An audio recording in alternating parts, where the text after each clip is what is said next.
তারাই বিএনপি বলে। সারা বাংলাদেশে পাইছে ধান আর কৌশলে পাইছে চিটা।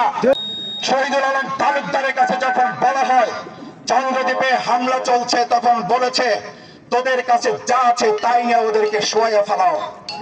আমি পরিষ্কার বলি তালুকদার, তুমি চন্দ্রদ্বীপকে শোয়াইতে বলছো, 3.5 লক্ষ মানুষ এবার তোমার ব্যাপারে সিদ্ধান্ত নেবে।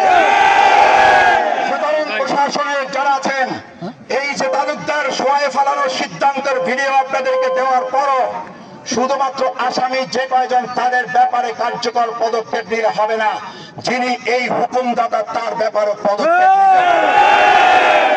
যার নির্দেশে এই কাজগুলো হয়, প্রকাশ্যে তিনি আমাকে হত্যার হুমকি দিয়েছেন, প্রকাশ্যে তিনি আমার রক কেটে দেওয়ার কথা বলেছেন।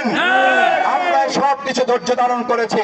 সুতরাং দ্বিতীয় দাবি হচ্ছে প্রশাসনের কাছে, তারা অবশ্যই এই আসামি যাদের নাম দেওয়া হয়েছে হুকুমদাতা সহ এই বিএনপি তথাকথিত প্রার্থী, তারাই বিএনপি বলে।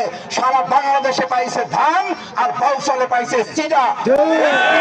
এই চিটার যে আসামি তালুকদার ডাকাতি মামলার 10 বছরের সাজা পাওয়া, এই